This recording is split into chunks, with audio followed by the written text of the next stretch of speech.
కానీ ఇప్పటివరకు ఏ కాలంలోనూ లేనంత మంది ప్రవచనకర్తలు ఈ కలియుగంలో నిజంగా ప్రజలు అదృష్టం చేసుకున్నారనే చెప్పుకోవాలి. ఎందుకంటే చేసేది మంచా చెడ, లేకపోతే అసలు ఏం జరుగుతోంది, ఎలా ఉంటే మంచిది అనేది మీలాంటి వాళ్ళందరి వల్ల కూడా చాలా మేలు నిజంగా. అంటే ఒకట్లేండి, కొంతమంది మరీ మూర్ఖంగా చెప్పి మరీ మూర్ఖంగా బిహేవ్ చేశాడు, కొంతమంది విధానాల్లో తేడాలు ఉంటాయమ్మా. కానీ ఒక మేలు జరుగుతున్నది ఏమిటంటే అందరి వల్లను. అసలు ఈ మధ్య 10 ఏళ్ళుగా మనం జరుపుకుంటున్న పండుగలు ఇదివరకు మనం జరుపుకోలేదు. గుళ్ళల్లో ఈ మధ్య 10 ఏళ్ళుగా ఉన్న ఉత్సవాలు ఇదివరకు జరగలేదు. ప్రధానంగా యువతరంలో గుళ్ళోకి వెళ్ళి తీరాలనే ఆలోచన రావడానికి నా సాటి ప్రవచనకర్తలు షణ్ముఖ శర్మ గారు, చాగంటి కోటేశ్వరరావు గారు లాంటి వాళ్ళు నిజంగా కారణం. నేను దండం పెట్టాను. అసలు ఆలోచన ముందు వెళ్ళే తీరాలి, గుళ్ళోకి వెళ్ళడం తప్పనిసరి. నిత్య విధుల్లో గుళ్ళోకి వెళ్ళడం ఒకటి, నిత్య జీవిత చర్యల్లో గుళ్ళోకి వెళ్ళడం ఒకటి. ఆ భావం కలిగిందా లేదా? అది క్రమంగా చైతన్య మార్గంలోకి, జ్ఞాన మార్గంలోకి వెళ్ళడం అనేది ముందు తెలుసుకుంటే కదా వెళ్ళేది. నా తాపత్రయం వల్ల ఏమిటంటే ఈ కర్మకాండ ఉన్న విషయం ఉంది. మనం అనుకునేది ఈ గుళ్ళు, గోపురాలు, తీర్థాలు, యాత్రలు, యజ్ఞాలు, ఇది 2 వైపులా పదునున్న కత్తి. తీసుకెడితే మనిషిని యోగ వాసిష్టంలోకి, జ్ఞాన మార్గంలోకి తీసుకెడుతుంది. లేదు, ముంచేస్తుంది. అక్కడ పిచ్చి నమ్మకాలు పడిపోతాడు. వెళ్ళడం మంచిదే, కానీ ఎప్పుడైనా వెళ్ళలేకపోతే అయ్యో వెళ్ళలేకపోయాను బెంగట్టుకోక్కర్లేదు. పైగా ఏమిటంటే సోమవారం శివుడు గుడిని, ఆంజనేయ స్వామి, మంగళవారం ఆంజనేయ స్వామి టైం టేబుల్ పెట్టేసరికి మంగళవారం పొరపాటు శివుడి గుడిలో కడితే ఏమన్నా అవుతుందేమో అన్న బెంగ. ఇదే మీరు అనుకునే మూర్ఖత్వం. ఇవి పెరిగిపోతాయి సహజంగా. అంటే ప్రవచనకర్తలు ఎవరైనా, నేనైనా వారైనా జాగ్రత్త తీసుకోవలసింది. మనం ఇది చెబుతున్నది వారు ఒక క్రమశిక్షణతో, ఒక పద్ధతిలో ఉండడానికి, కానీ ఇదే అంతిమ లక్ష్యం కాదు. గుడి అనేది ఒక శిక్షణ కేంద్రం. మనం భగవంతుడికి ప్రత్యేకంగా అక్కడ విగ్రహాన్ని ఏర్పాటు చేసి, అది ఎంతైనా అది విగ్రహం. ఆ విగ్రహం దెబ్బతినకుండా చూడాలి. కానీ ఇంకా చెంబుడు పాలు పోస్తే ఒక పాలం, బిందెడు పాలు పోస్తే ఒక పాలం చెబితే అందరూ బిందె పోస్తారు. 1000 బిందెలు పోస్తే శివుడు ఏమవుతాడు? నా తాపత్రయం వల్ల నేను చెబుతున్నది అదే. కొంతమందికి నచ్చచ్చు, నచ్చకపోవచ్చు, లేదా వారిని వ్యతిరేకించారంటారు, వీరిని ఏదో అన్నారంటారు. అవన్నీ నాకు అనవసరమైన విమర్శలు, అవన్నీ నేను ఎప్పుడు పట్టించుకోను. దాని గురించి కాదు అసలు ఆలోచించాల్సింది. విగ్రహారాధన దేనికి? ప్రతీకాత్మకంగా జరగాలి విగ్రహారాధన. అదే లక్ష్యం అన్నట్టుగా మాట్లాడద్దు. అది లక్ష్యం కాదు, ఎక్కడా చెప్పలేదు ఆ విషయం. ప్రతీకాత్మకంగా జరగాలి. శంకరాచార్య చెబుతారు స్పష్టంగా వేదాంత సార సంగ్రహంలో, కషాయే కర్మభిః పక్వే తతో జ్ఞానం ప్రవర్తతే. ఆయుర్వేద వైద్యులు కషాయాన్ని తయారు చేస్తుంటే ఈ తెడ్డు పెట్టి తిప్పుతూ ఎప్పటికప్పుడు పాకం చూసుకుంటాడు. పాకం సరిగ్గా ఉందా లేదా, పాకం సరిగ్గా ఉందా. అలా మనం చేసే సత్యనారాయణ వ్రతం సహా, పెళ్ళిళ్ళు సహా, ఉపనయనాలు సహా, ఇదెందుకు ఆ ప్రయోజనం నెరవేరిందా లేదా అని చూసుకోవాలి. లేకపోతే ఒట్టి కర్మకాండ మిగిలిపోతుంది అక్కడ. సత్యనారాయణ వ్రతం ఒకసారి చేసేవాడు అంటే వాడు అబద్ధం ఆడకూడదమ్మా. మీరు అలాంటి మనిషిని చూపించగలరా? నేను 100 సార్లు చేశాను, అన్నవరం వెళ్ళాను, ప్రతి ఏకాదశికి చేయించుకుంటాను అన్నవాళ్ళు కొన్ని వేల మంది ఉన్నారు. వీళ్ళందరూ అబద్ధాలు ఆడకుండా ఉంటే ఇన్ని కేసులు కోర్టులో పెండింగ్లో ఉండవు. న్యాయమూర్తులకి ఇంత ఇబ్బంది ఉండదు. ఆ తత్వం సత్యనారాయణ వ్రతం అంటేనే సత్యవ్రతం. ఆయన ఎప్పటికీ సత్యదేవాయ నమః అంటారు, అంతే కదా.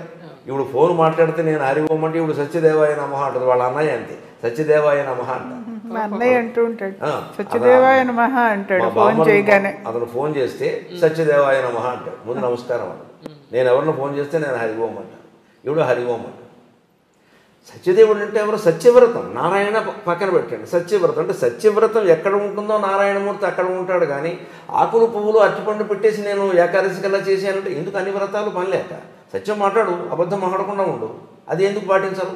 పైగా ఇవేమీ చెప్పకుండా దీనివల్ల అతి ఫలితం ఉంటుంది, అది ఉంటుంది, ఇది ఉంటుంది, ఇక సత్యనారాయణ వ్రతం చేస్తే దోషాలన్నీ పోతాడు. పైగా అబద్ధాలు ఆపడం దోషం పోయింది అనుకుంటాడు.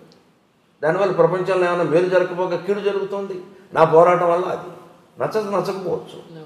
చాలా పేర్లు పెట్టారు నాకు తెలుసు. నాస్తికుల్లో ఆస్తికుడు అన్నారు, ఆస్తికుల్లో నాస్తికుడు అన్నారు. ఏమన్నా నా పేరు గరికపాటి నరసింహారావు. వీడు పెట్టే పేరు నాకు అక్కలేదు, మా అమ్మ పెట్టిన పేరు ఉంది అనుకోని. అది సమస్య కాదు. అసలు సమస్య ఏంటి? ఇప్పుడు అమరనాథ్ యాత్ర ఉంది.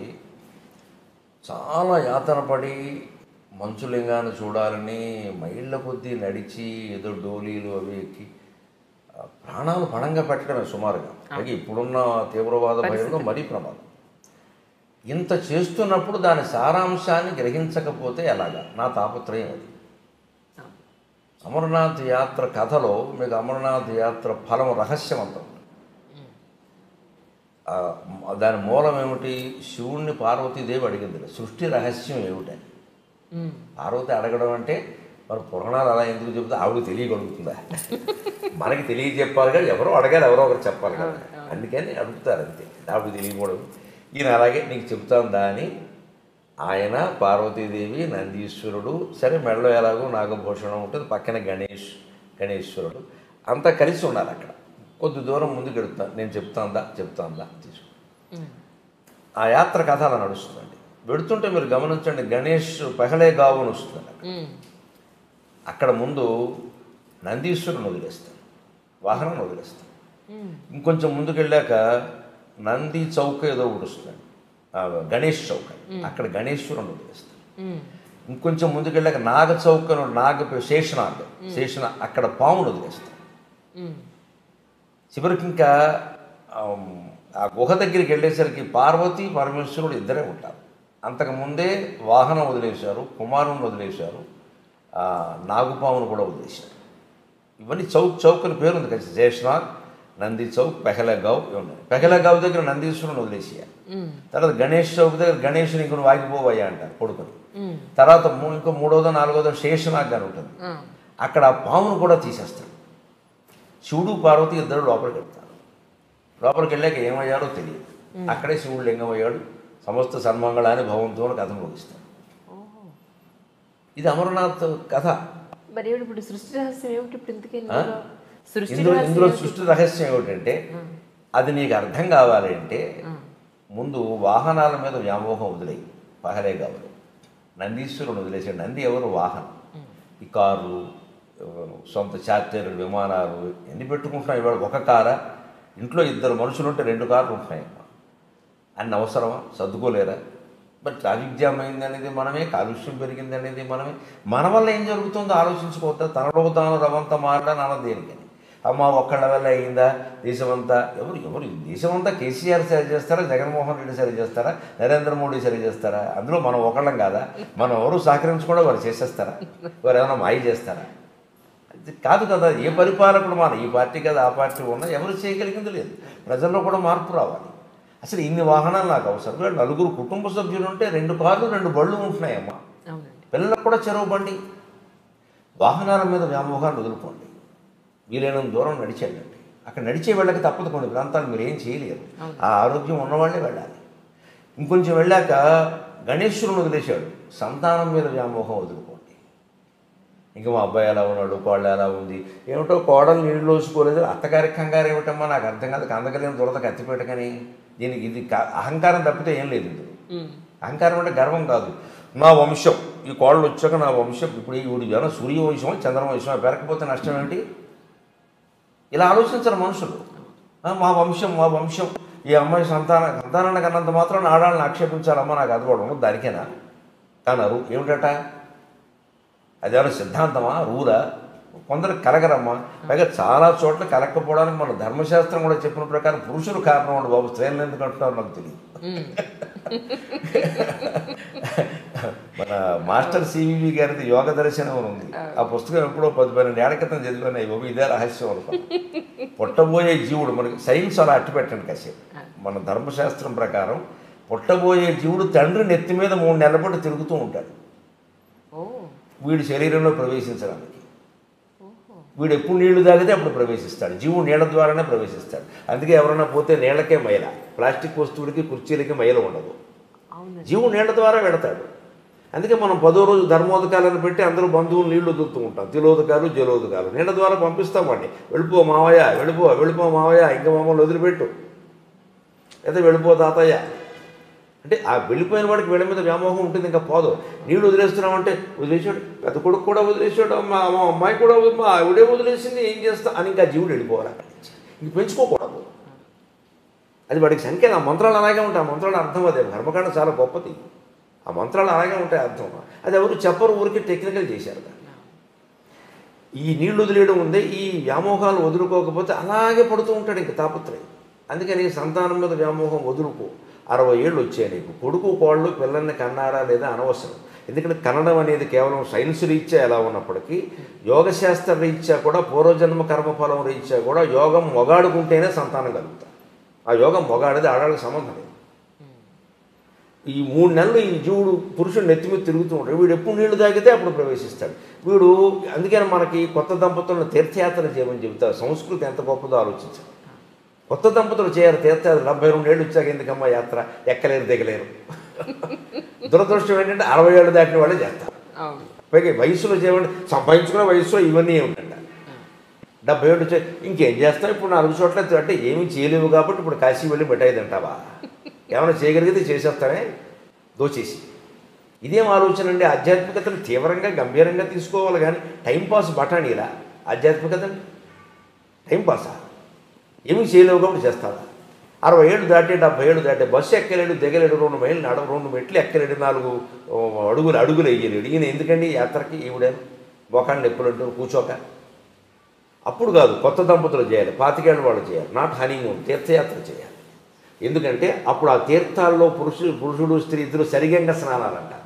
సరిగంగ స్నానం అంటే ఇద్దరు చెయ్యి పుట్టును కలిసి స్నానం చేయడం, సరిగంగ స్నానం, సమానంగా ఇద్దరు. ఆ స్నానం చేసినప్పుడు అప్రయత్నంగా నీళ్లు నోట్లో గడితే తాగితే ఈ జీవుడు ప్రవేశిస్తే ఆ తీర్థ ప్రభావం వల్ల మంచి పిల్లాడు పుడతాడమ్మా, మంచి అమ్మాయి పుడుతుంది. ఓ సక్కుబాయి పుడుతుంది, ఓ తుకారాం పుడతాడు, ఈ తుక్కురాములు పుడుతున్నారు అందరూ. తీర్థ ప్రభావం అంటే అది. వీడు గ్లాసులు మంచినీళ్ళు తాగిన ప్రవేశిస్తాడు కానీ గ్లాసుడు వాడే పుడతాడు, వ్యాసుడు పుట్టాడు. ఎందుకంటే పుట్టబోయే జీవుడికి తీర్థంలో మనం సేవ చేస్తే వ్యాసుడు శరీరం వస్తుంది. ఈ ఇంట్లో ఆ నీళ్లు తాగితే గ్లాసుల శరీరం వస్తుంది. ఏ శరీరం ఇవ్వాలి? ఆ లోపల ఉన్న జీవుడు ఎంత ప్రతిభావంతుడైనా ఉపాధి సరైనది కాకపోతే ఆ ప్రతిభ వ్యక్తం కాదు. ఒక మహామేధా ఉంటాడు, గొప్ప ఏదో చేయగలడు, క్యాన్సర్ వచ్చింది ఏం చేస్తాడు? జ్వరం ఎప్పుడూ రోగమే, ఏం చేస్తాడు? ఇది రహస్యం. అలాగా ఆ యోగాన్ని బట్టి ఏం చేయాలి? సంతానం యోగం లేదు, కలగదు, వదిలేయండి ఆ విషయాన్ని. దాని గురించి అంత ఆపత్రయపడతారు. ఆస్తులు దాన ధర్మాలు చేసుకోండి, జలసాలు చేయండి, సుఖంగా తిరగండి. రైల్లో సెకండ్ స్లీపర్లో వెళ్ళే బదులు ఏసీలో వెళ్ళండి, విమానం ఎక్కి వెళ్ళండి. ఎందుకు మూట కట్టి కొడుకు ఇచ్చి కోడలకి ఇచ్చి మళ్ళీ వాళ్ళు పిల్లల్ని కనలేదని వాళ్ళు ఇంకా వృద్ధి చేయలేదు ఏంటి నస? ఇదే గణేష్ను వదిలేయడం. అక్కడ సంతానాన్ని వదిలేసి తర్వాత చూడండి, అతి ముఖ్యమైనది జీవితంలో మనం ధనమైనా వదులుతాం, వాహనమైనా వదులుతాం, సంతానం మీద వ్యామోహమైనా వదులుతాం, కానీ చచ్చే వరకు పోనది. చచ్చాకు చుట్టప్పుడు కూడా భయపడేది భయాన్ని వదలలేము. భయానికి సంకేతం పాము, భయాన్ని వదిలే. భయానికి సంకేతం పాము. ఎందుకంటే పాము చూడగానే భయపడతాం, మనసు పాము అన్న మాట మీద భయపడతాం. పైగా పూర్వకాలపు నాగరికతలో పాములు ఇళ్లలోకి వచ్చేవి సహజంగా. మట్టిళ్ళు పల్లెటూళ్ళు పొలాలకు దగ్గరగా ఉండేవి, పాము రాకపోతే ఏమొస్తాయి? అందుకని పాము చూసి భయపడేవాడు. ఆ భయం పోగొట్టుకోవాలి. దానికే మనకు నాగుల చవితి పెట్టారు. నాగుల చవితి నాడు పుట్ట దగ్గరికి ఆడవాళ్లే పెడతారు మగవాళ్ళ కంటే ఎక్కువ. అక్కడ పాము కనపడ తీరాలి, దానికి పాలు పోస్తారు, తాగినా తాకపోయినా సరే. పాము పాలు తాగదు అని 14 లోకాల్లో అందరికీ తెలుసు, ఎవడు చెప్పక్కర్లేదు. కానీ మన వాళ్ళు మానరు, మళ్ళీ వెళ్ళిపోస్తారు. నేను చూస్తుండగా తాగింది, ఈవిడ తాగిందేమో అది తాగలేదు. ఈ కబుర్లు చెప్పద్దు. ఇక్కడ శాస్త్రీయ విజ్ఞానాన్ని మనం అంగీకరించాలి. శాస్త్రీయ విజ్ఞానం ఎప్పుడూ మతానికి వ్యతిరేకం కాదు. అవసరమైతే మతాన్నే సరి చేసుకోవాలి, విజ్ఞానాన్ని ఆక్షేపించదు. విజ్ఞానమే. వాడు చచ్చి చెడి కనిపెట్టారమ్మా, ఐన్స్టీను ఎడిసన్ బల్బులు నేను పని లేక దాని మతం పేరు మీద దాన్ని కొట్టేస్తే అలాగా. గెలీలియో కనిపెట్టినవన్నీ నిజం కదా, కోపెర్నికస్ కనిపెట్టిన ఉండడం కదా. మన మహర్షులు కూడా అలాంటి వాళ్ళేనండి. వాళ్ళని గడ్డాలు పెంచేసి వాళ్ళని మతవాదులు చేశాము. వాళ్ళంతా ఋషులు, శాస్త్రవేత్తలు. అలాగే మీరు ఈ ధనము సంతానం అయిపోయాక భయాన్ని వదిలేయాలి. భయానికి సంకేతం పావు. నువ్వు ఆ భయాన్ని వదిలేయాలంటే ఒకటే సూత్రం అండి, ఏకమేవా అద్వితీయం బ్రహ్మ. యదాఖ్యేవేష ఏతస్మిన్నుదరమంతరం కురుతే అథ తస్య భయం భవతి ద్వితీయాద్వై భయం భవతి అని వేదం చెబుతుంది. ఈ మొత్తం సృష్టిలో నువ్వు ఒక్క విషయాన్ని నీకంటే నువ్వు వేరు చేసిన వ్యక్తిని కానీ విషయాన్ని కానీ నువ్వు భయపడి తీరతావు. వాడు వేరు నువ్వు వేరు అనగానే వాడు ఎక్కువ నేను ఎక్కువ, వాడో నేను తేల్చుకోవాలి, భయం వచ్చేస్తుంది. అంటే వాడిని నేను గెలవగలనా లేదా? అంతా ఒక్కటే అని గ్రహించగలిగితే ఎవరు గెలిచినా ఒకటే, ఎవరు ఓడినా ఒకటే. సెమీస్లో భారత్ ఓడిపోయిందని అంత ఏడవక్కర్లేదు. ఇప్పుడు ఓడిపోతే న్యూజిలాండ్ వాడు ఏడవడా? వాడు గెలిచాడు, మనం సంతోషించాలి. ఓడిపోయిన కారణాలు వెతుక్కుందాం, ఇంకేదైనా కాస్త బాగా చేసుకుందాం. అంతేగాని ఇంక మొత్తం క్రికెట్ అభిమానులంతా తయారయ్యి జట్టు కెప్టెన్ని తిట్టేసి వాళ్ళని తిట్టేసి వీళ్ళని తిట్టేస్తే ఇదివరకు విజయాలు సాధించిన వాళ్ళంతా ఇప్పుడు వెర్రాళ్ళు అయిపోయినట్టేనా? అలా అనబట్టి వాళ్ళ మీద ఒత్తిడి పెరుగుతోందమ్మా. గెలవడం ఓడడం అనేది ఎన్నికల్లో ఈ క్రికెట్లో చాలా సహజమైన విషయం. దాన్ని అంత ఇదవసరం వల్ల అసలు ఈ సెమీస్లో ఓడిపోయి కప్పు రాదంటే ఆత్మహత్యలు చూసుకున్న వాళ్ళు కూడా తయారైపోతున్నారు మన దగ్గర. అంత తీవ్రంగా తీసుకోవాలి. యుద్ధాన్ని సైతం ఆటగా భావించిన జాతి ఈవేళ ఆటను యుద్ధంగా భావిస్తుంది. ఏం కర్మ వచ్చింది? ఇది ఆధ్యాత్మికత తెలుసుకోవడం. అంటే ధన వ్యామోహం వదిలేయి, వాహన వ్యామోహం వదిలేయి, సంతాన వ్యామోహం వదిలేయి, భయం కూడా వదిలేయి. ఉన్నదంతా ఒకే శివుడు, ఒకే శివుడు, ఒకే శివుడు అని తెలుసుకుని గుహలోకి వెళ్ళడం అంటే గుండె గుహలోకి వెళ్ళడం. గుండె గుహలోకి వెళ్ళడం. అణోరణీయాన్ మహతో మహీయాన్ ఆత్మా గుహాయాం నిగితోస్య జంతోహో. అణువుల కంటే అణువైనది, సూక్ష్మం కంటే సూక్ష్మతరమైంది, మహత్తరమైన వాటి కంటే చాలా పెద్దది మహత్తరమైన ఆత్మ భగవత్ తేజస్సు ఎక్కడుందంటే ఆత్మ గుహాయాం నిహితో. నీ గుండె గుహలో ఉందయ్యా, ఎక్కడా లేదయ్యా, దాన్ని పట్టుకోవయ్యా, దాన్ని పట్టుకోవయ్యా. అది తెలుస్తుంది సృష్టి రహస్యం. ఏమీ లేదు, ఇది మాయ. లోపలికి వెళ్ళాక ఇద్దరూ మాయమవుతారు. అక్కడ 2 చిలకలు ఉంటాయి, గమనించండి. ఆ చిలకలు వాళ్ళేనమ్మా. లోపలికి వెళ్ళాక చెప్పి వాళ్ళిద్దరూ మాయమయ్యారు, గమనించండి. పైగా అక్కడ ఏర్పడింది ఏమిటి? మంచులింగం. మంచులింగం 6 నెలల్లో ఉంటుంది, కరిగిపోతుంది. సృష్టి ఉంటుంది, కరిగిపోతుంది. అది మంచు వల్ల ఏర్పడింది. మంచు పోగానే వేసవకాలం రాగానే కరిగిపోతుంది. ఈ సృష్టి కూడా అంతే.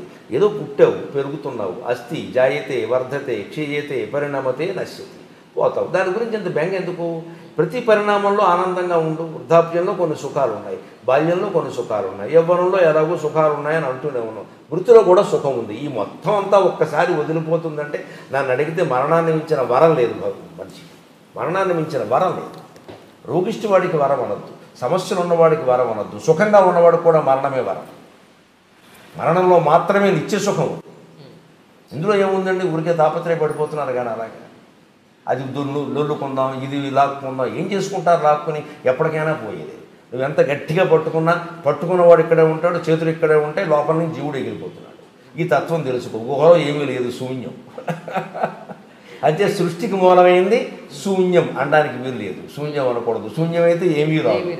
కాబట్టి మన వేదాంతులు ఏం చెప్పారు? పూర్ణమిదం పూర్ణమదః పూర్ణాత్ పూర్ణముదచ్యతే పూర్ణస్య పూర్ణమాదాయ పూర్ణమేవావశిష్యతే. సృష్టికి మూలం ఉన్నది పూర్ణమయ, శూన్యం కాదు. పూర్ణం కాబట్టి అందులో అన్నీ ఉంటాయి కాబట్టి ఏదైనా వచ్చింది. శూన్యం నుంచి ఏమొస్తుంది? ఇతర మతాల వాళ్ళకి మనకి తేడాలి. సృష్టికి మూలం శూన్యం అని కొందరు చెప్పారు. అజ్ఞానం. శూన్యం నుంచి ఏది రాదు. సృష్టికి మూలం పూర్ణం. ఆ పూర్ణమే పరమశివుడు. ఇది అమర్నాథ్ కథ. ఈ యాత్ర కథ నాకు పత్రికలో నేను ఒక 5-6 ఏళ్ల క్రితం అనుకుంటాను ఒక ఆంధ్రజ్యోతి పత్రికలో ఎక్కడో చదివా. నివేదన దాంట్లో ఇదే రహస్యం. ఇంక మనం వెళ్ళక్కర్లేదు అనుకున్నాం. ఇంక వెళ్ళక్కర్లేదు. మనం వదులుకోవలసింది వాహన వ్యామోహం, తర్వాత సంతాన వ్యామోహం, తర్వాత భయం, తర్వాత లోపల ఉన్నది పూర్ణ పదార్థం తెలుసుకోవడం. దీనికి అక్కడికి ఎందుకు వెళ్ళడం? అంత యాత్ర పడి ఇక్కడే తెలుసుకోవచ్చుగా. మంచులింగం 6 నెలలు ఉండి 6 నెలలు కరిగిపోయినట్టే మన జీవితం కూడా అంతే. 6 నెలల్లో కరిగిపోతుంది అనుకుంటే అయిపోయాయి. ఇప్పుడు అమరనాథ్ యాత్ర ఫలం చూడకపోయినా నాకు వచ్చింది, కానీ చూసిన వాళ్ళకి ఎంతమందికి వచ్చిందో నాకు తెలియదు. మేము ఎంత కష్టపడ్డాం, ఎంత కష్టపడ్డాం. పుణ్యం వచ్చేస్తుంది అనుకునే వాళ్ళే. అది దానివల్ల పుణ్యం ఆశిస్తారేమిటి? జ్ఞానం వస్తుంది, కానీ పుణ్యం రాదమ్మా, జ్ఞానం వస్తుంది. అసలు ఈ పుణ్యం జ్ఞానం కంటే ఎక్కువ అనుకోవడం ఉంది. ఇది మూర్ఖత్వం. పుణ్యం అంటే అదో మూట, ధాన్యపు మూట, పాపపు మూటలాగే పుణ్యపు మూట. పుణ్యానికి పాపానికి తేడా ఏమిటో తెలుసా? పాపం ఇనప సంఖ్యల, పుణ్యం బంగారు సంఖ్యల. ఒకటే సింపుల్ డిఫరెన్స్. పాపం ఇనప సంఖ్యల, పుణ్యం బంగారు సంఖ్యల. సంఖ్యలే బంగారం. మమ్మల్ని కట్టి పడేసిన తర్వాత ఆ గొలుసు ఇనప గొలుసా బంగారు గొలుసా అని మీరు ఆలోచించారు. ముందు తీయవయ్యా బాబంటారు. మీకు స్వేచ్ఛ కావాలి. అంతేకాని కడితే కట్టారు కానీ బంగారపు గొలుసుతో కట్టారు అని దాంతో సెల్ఫీ దిగుతారా? ముందు మనకి స్వేచ్ఛ కావాలి కదా సంఖ్యల నుంచి. అది బంగారు సంఖ్యలు అయితే మనకేమిటి? పుణ్యం బంగారు సంఖ్యలు. ఎందుకు కోరుకుంటున్నారు దాన్ని? దానికోసం యాత్రలు చేయడం, దానికోసం దానం చేయడం, దీనికోసం ఫలితం అండి అనడం, గరుడ పురాణం ఇంట్లో ఉంటే పాపం ఆడడం. దీనికి అంతంత భయం. ఏం చేసుకుంటావు ఈ పుణ్యాన్ని? అది బంగారు సంఖ్యల. నేను కట్టిపారేసింది.